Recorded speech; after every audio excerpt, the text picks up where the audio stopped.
Hi, I'm Christopher Warnock of Renaissance Astrology, and today I want to talk to you about my new book, The Celestial Way, The Spiritual Path of the Stars and Planets. So this has kind of been a natural outgrowth of my whole journey through astrology and astrological magic.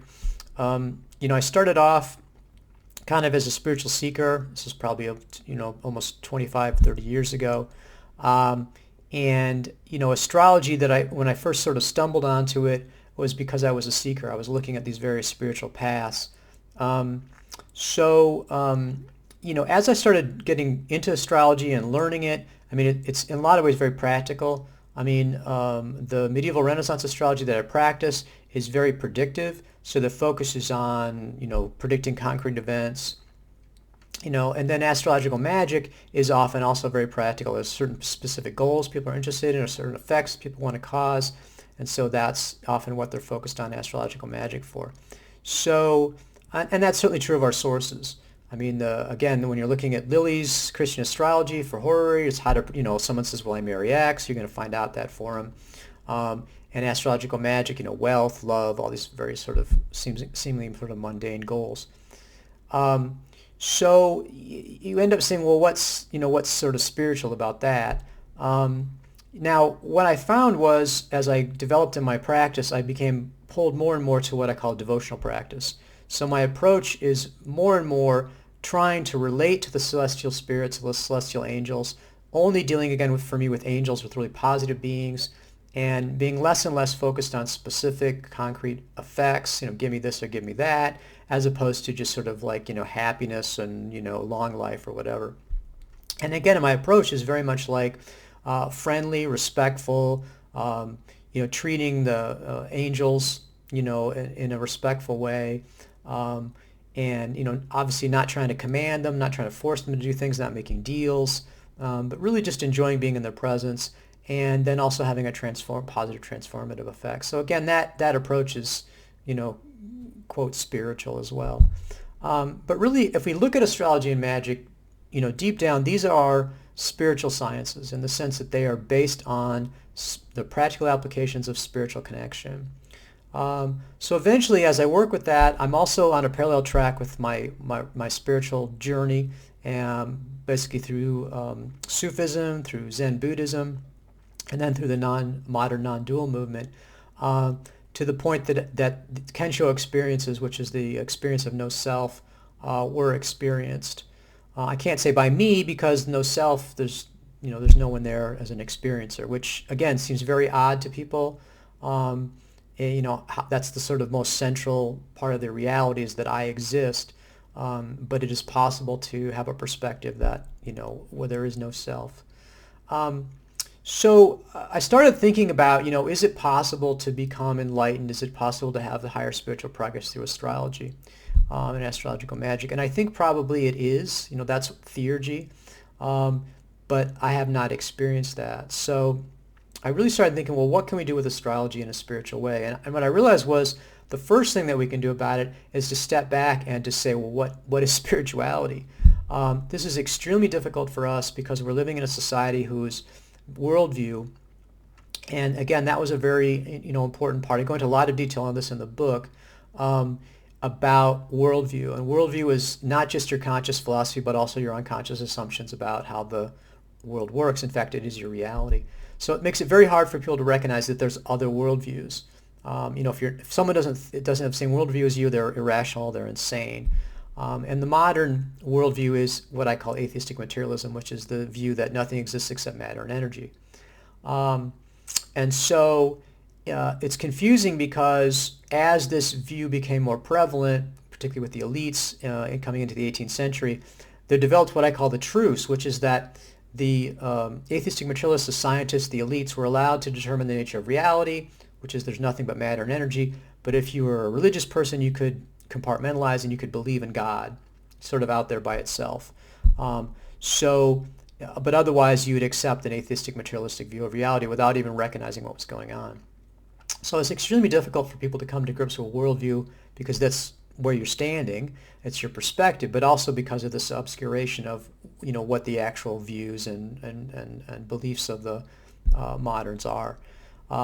So again, what I wanted to do was to first let's delve into, because there's nothing wrong with atheistic materialism as a worldview. What becomes problematic is if we don't understand that we have a worldview and we don't understand that really in a sense the worldview has us.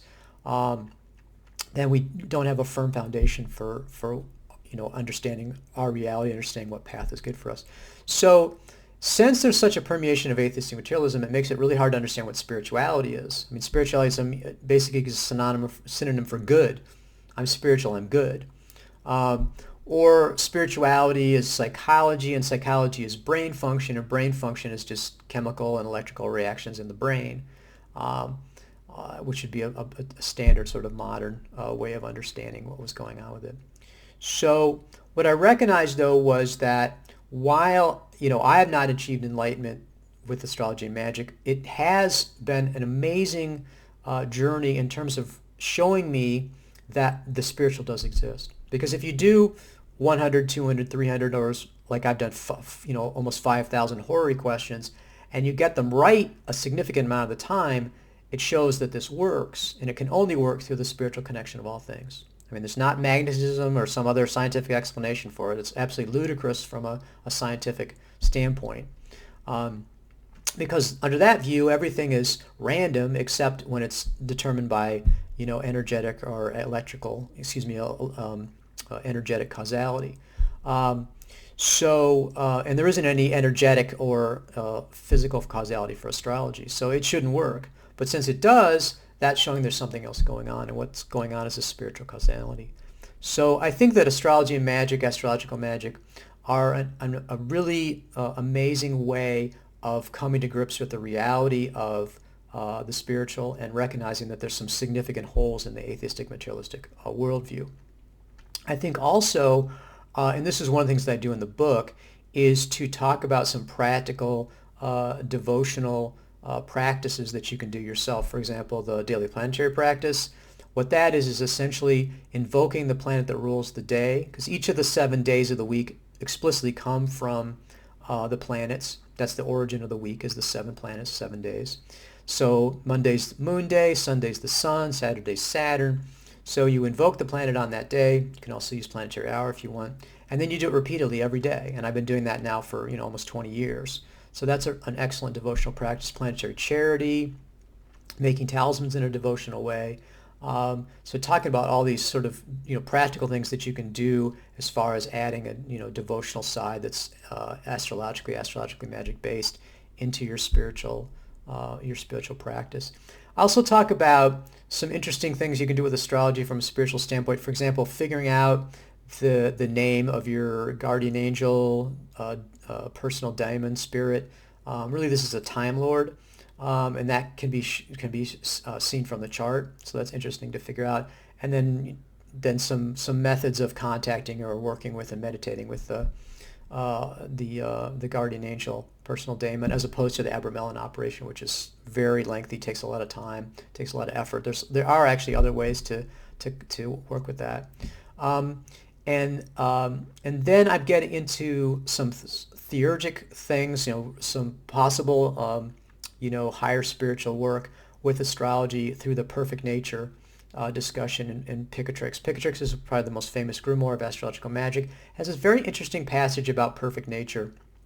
And perfect nature, is shown as being this really important to contact, or to come in contact with the sage. And it says that perfect nature is the spirit of the philosopher united with the ruling planet of their chart. And this is really the key to astrology and magic, but really to deeper knowledge, in particular self-knowledge. So have a discussion of that as well. I mean, again, I have not, had these higher spiritual experiences with it, but I can see that astrology and magic does provide a way to do theurgy. Someone else is going to have to take up the baton, but I think it's definitely there. But I think for modern people, one of the most useful things about it is to help us to confront this view of atheistic materialism, to come into contact with the spiritual in a very practical way, and to be convinced of its reality and to work within a practical way, which astrology and astrological magic allow us to do. So I was very happy to work on the book. It's called the Celestial Way, the Spiritual Path of the Stars and Planets. It's just up on Amazon, both as a paperback, as you can see with this, and also as a Kindle ebook.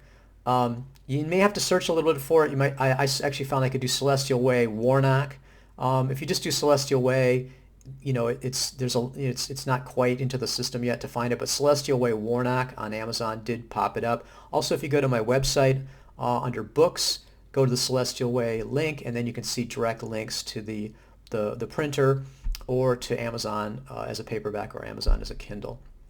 So this is, like I said, this is my new book, my foray into spiritual astrology, and I think it's, I really wanted to give a grounding, from traditional sources and from my own practical experience, and kind of map out some possibilities. And direct stuff you can do now, devotionally, like I said, the Daily Planetary Practice, Planetary Charity, and also some prospects that people can look into and examine on their own as far as taking astrology and astrological magic further as a spiritual practice and integrating into your own spiritual area. So I'm very excited to have the book coming out.